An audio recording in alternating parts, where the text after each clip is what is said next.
Record में इसका जिक्र तक नहीं है। अब सवाल ये उठता है कि नेहरू जी की इन चिट्ठियों को आखिर क्यों छुपाया जाता रहा।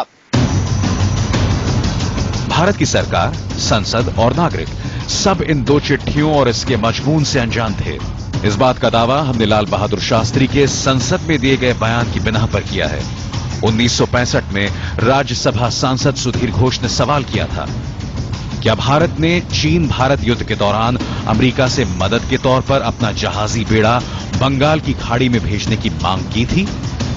तब लाल बहादुर शास्त्री ने कहा था कि उन्हें ऐसे किसी बात की जानकारी नहीं है और न ही प्रधानमंत्री कार्यालय में मौजूद दस्तावेज ऐसे किसी भारतीय प्रार्थना का सबूत देते हैं। मगर अमेरिका ने खोल दिया है अब 1962 का वो राज जिसे पंडित जवाहरलाल नेहरू ने अमेरिकी राष्ट्रपति जॉन एफ कैनेडी को लिखी 2 चिट्ठियों में कैद कर दिया था।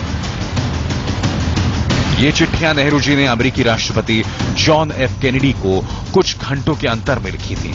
इन चिट्ठियों में जो कुछ लिखा था वो क्या था, इसका अंदाजा इसी बात से लगाया जा सकता है कि उस समय अमेरिका में भारत के राजदूत पीके नेहरू पूरी तरह असमंजस में थे और एक पल के लिए तो इन्हें अमेरिकी राष्ट्रपति को न सौंपने का मन भी बना लिया था।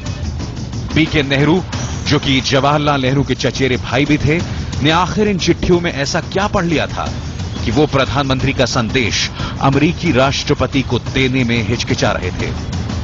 वो भी उन्होंने खत पढ़ के जो सुना कि क्या हालत है तो क्या करें।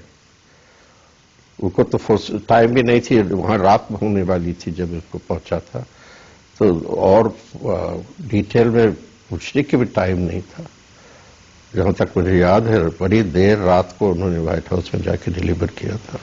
ऐसे बहुत कम मौके होते हैं जब किसी देश का राजदूत अपने प्रधानमंत्री द्वारा भेजे गए खत को उसकी मंजिल तक पहुंचाने में हिचकिचाता है। बीके नेहरू, जो कि उस वक्त अमेरिका में भारतीय राजदूत थे, वो भी कुछ इसी तरह की दुविधा से गुजर रहे थे। मगर वो करते तो करते क्या, क्योंकि उनके प्रधानमंत्री ने लगभग हथियार डाल दिए थे। मगर अब जबकि ये सामने आ गई हैं, बताती हैं कि पंडित नेहरू ने 19 नवंबर की रात जो दूसरी चिट्ठी लिखी थी, उसमें उन्होंने अमेरिका से सैनिक मदद मांगी थी। चिट्ठी में पंडित नेहरू ने लिखा था, जमीन पर लड़ रही भारतीय सेनाओं की मदद के लिए हमें वायुसेना की मदद की सख्त जरूरत महसूस होती है, पर हम ऐसा कर नहीं पा रहे हैं। हमारे विमान और रेडार चीनी जवाबी हमले की स्थिति में सुरक्षा लायक नहीं है। इसलिए मेरी प्रार्थना है कि भारतीय वायुसेना की मजबूती के लिए सक्षम अमेरिकी मदद दी जाए ताकि हम चीनी सेना के बढ़ते ज्वार को रोक सके। मुझे सलाह दी गई है कि मजबूत वायु सुरक्षा के लिए हर मौसम में कारगर सुपरसोनिक विमानों की 12 स्क्वाड्रन जरूरी है। हमारे देश की सुरक्षा के लिए जरूरी आधुनिक रेडार कवच नहीं है। इसके लिए भी हमें आपसे मदद की उम्मीद है। हमें ये सभी मदद बेहद जल्दी चाहिए। अमेरिकी वायुसेना के सैनिक रेडार और विमान चलाएंगे, जबकि हमारे सैनिकों को इसकी ट्रेनिंग दी जाए। चीनी हमले के खिलाफ अमेरिकी फौजी और परिवहन विमान फिलहाल भारतीय शहरों और संवेदनशील जगहों की सुरक्षा में तैनात रहेंगे। अगर ये संभव हो तो हम चाहते हैं कि भारतीय सीमा के भीतर अमेरिकी सैनिकों वाले विमान वहां भी हमारी मदद करें, जहां चीनी सेना को रोकने के लिए भारतीय एयरफोर्स सक्रिय हो। भारतीय सीमा से बाहर चीन के खिलाफ किसी भी वायुसैनिक कार्रवाई को भारतीय विमानों की मदद से भारतीय वायुसेना ही अंजाम देगी। चीनी हाथों में गई भारतीय जमीन पर फिर से कब्जा करने के लिए हमें वायु हमले करने ही होंगे। ऐसे में हमारी प्रार्थना है कि आप भारत को B-47 किस्म के बमवर्षक विमानों की 2 स्क्वाड्रन की मदद मुहैया करवाएं। इसके लिए हम तुरंत भारतीय पायलट और टेक्नीशियंस को ट्रेनिंग के लिए अमेरिका भेजना चाहते हैं। देश को उस वक्त कितना बड़ा खतरा था, ये देश के प्रधानमंत्री से बेहतर कोई नहीं समझ सकता। मगर क्या ये खतरा इतना बड़ा था कि चीनी सेना बाकायदा हिमाचल ही नहीं पंजाब पर भी कब्जा कर लेता? बहरहाल जो भी हो, 1962 का सदमा पंडित नेहरू को इस कदर लगा था कि वो उनके आखिरी दिनों तक उन्हें सालता रहा। भारतीय जमीन पर अमेरिकी सेना को मदद के लिए बुलाना एक बहुत बड़ा फैसला था। ये कितना सही था, कितना गलत, इसका दावा हम नहीं कर पा रहे हैं। मगर वो क्या मजबूरियां थीं जिन्होंने पंडित नेहरू को ऐसा कदम उठाने पर मजबूर कर दिया, इन पर सोचना बेहद जरूरी है। उस समय भारतीय डिप्लोमेसी का हिस्सा रहे बेहद नामचीन राजनयिक इसे नेहरू को दी गई गलत सलाह का नतीजा बताते हैं। जो फौजी और इंटेलिजेंस वाले बता रहे थे कि ये क्या हो जाएगा, वो तो उसी हिसाब से चल रहे थे। वो अपने दिमाग से तो ये इमेजिन नहीं कर रहे थे। उनको बताया गया कि ये चीनी फौज अब इतने आगे बढ़ रही है और आगे बढ़ने की तैयारी है, इसका जवाब सिर्फ ये है कि आप अमेरिका से ये सामान मांग ले। इतना ही नहीं, जानकारों का यहां तक कहना है कि नेहरू की अमेरिकी राष्ट्रपति को लिखी गई चिट्ठियां पूरे तंत्र की असफलता का राज खोलती हैं। और सिर्फ सरकार नहीं, फौजी सिस्टम सब उस वक्त गलत थे। चीन के साथ भारतीय रिश्तों की खरी समझ रखने वाले सैन्य रणनीतिकारों की नजर में चीन से भारत का युद्ध और युद्ध के कठिन क्षणों में अमेरिका से मदद की ऐसी पुकार दरअसल नासमझी का नतीजा थी। फिर उन्होंने घबराहट में ये लेटर्स लिखी यूनाइटेड स्टेट्स ऑफ अमेरिका के प्रेसिडेंट को, लेकिन उसमें भी आप देखेंगे लेटर्स में कोई क्लैरिटी नहीं है ऑफ पर्पस। उस समय भी आप एक अलायंस पार्टनर बना लेते तो शायद चीन को इतनी जमीन नहीं जा पाती।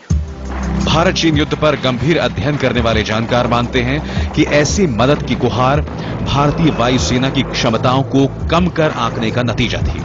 और उनको हरदम लोग, ब्यूरोक्रेट्स और दूसरे लोग कहते थे कि इंडियन आर्मी इंडिया को टेक ओवर कर लेगी जैसे पाकिस्तान टेक ओवर कर। इसलिए उन्होंने इंडियन आर्मी की और मिलिट्री की पोजीशन इस देश में डिग्रेड करते रह गए, उनको आधुनिक हथियार नहीं दिया और कहा कि मैं पुलिस से काम चला लूंगा। वर्तमान में बैठकर इतिहास की विवेचना एक ऐसा काम है जिसमें सच्चाई और गलती का प्रतिशत बहुत महीन अंतर से साफ हो जाता है। लिहाजा नेहरू के इस सबसे बड़े राज से उनके व्यक्तित्व की खामियों को देखना और समझना काफी धैर्य की अपेक्षा रखता है। मगर ये कहना कि उन्होंने सब कुछ ठीक किया या वो सब कुछ गलत किया, ये हमारी बड़ी बुरी आदत है। या तो हम किसी को भगवान बना देते हैं या किसी को डेविल बना देते हैं।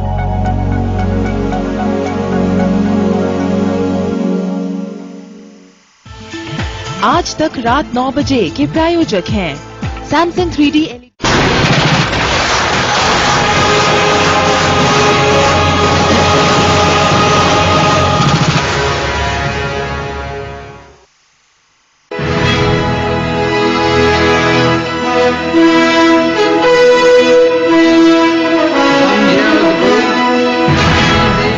पंडित नेहरू की आजाद हिंदुस्तान के बड़े नेताओं में गिनती होती है। अब भी देश की जनता उनके सपनों के भारत की कसौटी पर हर नेता को कसती है। ऐसे में आखिर पंडित नेहरू के दिमाग में चीनी आक्रमण की ऐसी कौन सी तस्वीर थी जिसने उन्हें अमेरिका से मदद के लिए गुहार लगाने पर मजबूर कर दिया? जबकि नेहरू आजादी के दौरान पूंजीवादी सत्ता के खिलाफ मजदूरों की आवाज की हमराही रहे थे। इसका खुलासा भी उन्हीं की दोनों चिट्ठियों में होता है। 19 नवंबर 1962 को लिखी गई अपनी दूसरी चिट्ठी में नेहरू ने जॉन एफ कैनेडी को लिखा था, डियर मिस्टर प्रेसिडेंट, आज कुछ ही घंटे पहले आपको लिखे गए मेरे पत्र के बाद नेफा कमांड में हालात बहुत तेजी से बिगड़ गए हैं। बॉम्बडीला हमारे हाथों से निकल चुका है। सेला से हमने सेनाएं पीछे हटा ली हैं, जो कि सेला ब्रिज और बॉम्बडीला के बीच फंस चुकी है। असम की टिग्बोई ऑयल फील्ड के लिए बड़ा खतरा तैयार हो गया है। चीन की सेना के विशाल प्रवाह को जल्द न रोका गया तो पूरी ब्रह्मपुत्र घाटी चीनियों के हाथ में होगी। असम, त्रिपुरा, मणिपुर, नागालैंड को चीनी हाथों में जाने से कोई न रोक पाएगा।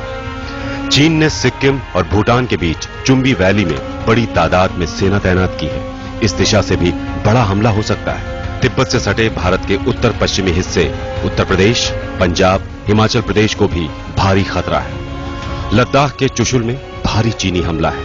इस इलाके में चीनी वायुसेना की गतिविधियां काफी तेज हैं। चुशुल में तो चीन ने हवाई हमला भी किया। तिब्बत पर भी चीनी वायुसेना की हलचल जोरों पर है। तो ये थे वो हालात जिनकी वजह से पंडित नेहरू ने अमेरिका को चिट्ठी लिखी थी कि अमेरिकी वायुसेना भारतीय सीमाओं के भीतर चीन के खिलाफ हिंदुस्तान की मदद के लिए भारत आए और भारतीय सैनिकों को ट्रेनिंग दे। इतना ही नहीं, पंडित नेहरू चीनी हमले को बड़ी साम्राज्यवादी रणनीति का हिस्सा मानते थे, क्योंकि उन्होंने कैनेडी को लिखी गई अपनी दूसरी चिट्ठी में साफ तौर पर कहा था, डियर मिस्टर प्रेसिडेंट, चीन का हमला केवल भारत के लिए नहीं बल्कि एशिया के इस हिस्से में काम कर रही सभी स्वतंत्र और आजाद सरकारों के लिए खतरा है। चीन के बढ़ते कदमों के आगे एशिया के देशों के बीच क्षेत्र या सीमा को लेकर चल रहे छोटे मोटे घरेलू झगड़े कहीं नहीं ठहरते हैं। पंडित नेहरू को लग रहा था कि एशिया में चीन नया ब्रिटेन बनना चाहता है, यानी वो एशिया में साम्राज्यवाद का नया दौर बहाल करना चाहता है। इस चीनी कोशिश को रोकने के लिए उन्हें अमेरिका ही मजबूत साथी दिखा। अमेरिकी मदद की जरूरत नेहरू को इतनी सख्त लगी कि उन्होंने केनेडी को भेजी अपनी दूसरी चिट्ठी में लिख दिया कि भारत अमेरिकी मदद को महज चीन के लिए ही मांग रहा है, किसी और के खिलाफ नहीं। मैं आपको भरोसा दिलाता हूं कि भारत को मिली अमेरिकी मदद का इस्तेमाल चीन के अलावा किसी और के खिलाफ नहीं होगा। ये बात मैंने पाकिस्तान के राष्ट्रपति अयूब खान को भी साफ शब्दों में बता दी है और इसके प्रमाण के तौर पर भारतीय राजदूत वो चिट्ठी आप तक पहुंचा देंगे जो मैंने अयूब खान को लिखी है। नेहरू जी की आशंकाएं कितनी मजबूत थीं, इसका जवाब 20 नवंबर 1962 में मिल गया था। चिट्ठी लिखने के दूसरे ही दिन चीन ने युद्ध में एक तरफा विराम लगा दिया। ये कोई नहीं जानता कि चीन का एक तरफा युद्ध विराम अमेरिका को लिखी गई नेहरू की 2 चिट्ठियों का अंजाम था या फिर उसका खुद का फैसला। मगर जानकारों का मानना है कि चीन का युद्ध भारतीयों के लिए एक बड़ा सबक है। तो जब आपने प्रोवोकेशन की फॉरवर्ड कि ये हमारी जमीन है बिना तैयारी के, और सिर्फ बेवकूफी बिना तैयारी के युद्ध में जाता है, भारत उन बेवकूफों में से एक है। और जब आपने ये पॉस्चर्स ले लिए फॉरवर्ड पॉलिसी के, तो चाइनीज को एक मौका मिल गया, उन्होंने कहा इनको लपेट में ले लो और रगड़ दो, और उन्होंने लपेट में लिया और रगड़ दिया। भारत से चीन ने बड़ा हिस्सा हथिया लिया। अरुणाचल पर उसकी दावेदारी की गवाही स्टेपल वीजा विवाद देता रहता है। इतना ही नहीं, चीनियों की रेल, सड़क और नदियों को बांधने की योजनाएं भी उसके इरादों का सबूत देती हैं। ऐसे में आज अमेरिका भारत को अपनी पूर्वी देशों से ज्यादा ताल्लुक बढ़ाने की सलाह देता नजर आता है। हालांकि 1962 में भारत को अमेरिकियों की मदद की जरूरत नहीं पड़ी थी। पंडित नेहरू की गुजारिश महज चिट्ठी तक रह गई। भारतीय आसमान पर अमेरिकी लड़ाकू विमान चीन के खिलाफ कभी नहीं उड़ पाए।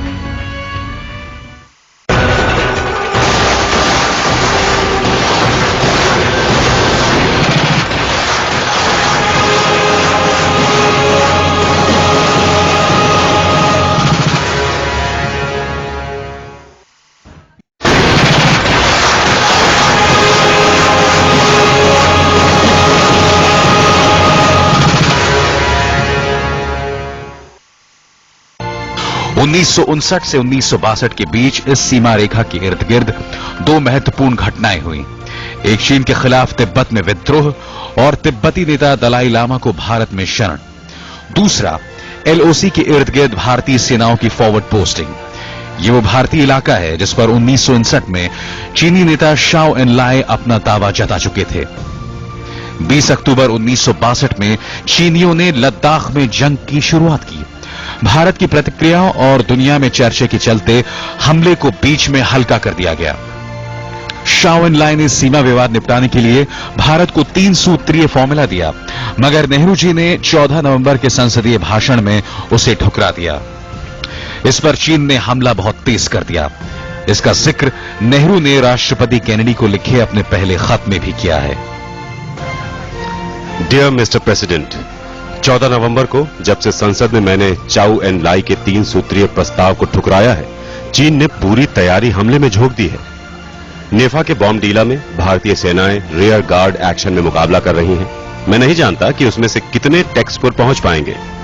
नेफा का बड़ा हिस्सा चीनी कब्जे में है। लद्दाख के चुलचुल में भी वो काफी आगे तक आ गए हैं। उसके बाद लेह तक उन्हें रोकने वाला कोई नहीं है। हालात बेहद मुश्किल हो गए हैं। आतताई हमलावर चीन से खुद को बचा पाना मुश्किल हो रहा है। चीन के एक तरफा युद्ध विराम के बाद दोनों देशों के बीच रिश्तों को कोलंबो प्लान के आधार पर निपटाने की कोशिशें नाकाम हो गईं। तब 1968 में इंदिरा गांधी ने चीनी नेता माओ को बिना शर्त के बातचीत का न्योता दिया तो रिश्ते में थोड़ा तनाव कम हुआ। 1965 और 1971 के युद्ध में चीन पाकिस्तान के साथ खड़ा नजर आया। इस सब के बीच दोनों देशों के बीच सीमा विवाद आज भी वही है जहां 1962 में था। पंडित नेहरू के लिए चीन का धोखा एक सदमा था और उससे निपटने के लिए उनकी कोशिशें बहुत बड़ी थीं। जिसका खुलासा नेहरू की 48 साल पहले लिखी गई ये चिट्ठियां करती हैं। नेहरू का ये कदम कितना सही था, कितना गलत, इसका फैसला इतिहास लिखने वाले अब करेंगे। शमशेर सिंह के साथ अभिसार शर्मा, दिल्ली, आज तक। आज तक रात 9 बजे के प्रायोजक थे सैमसंग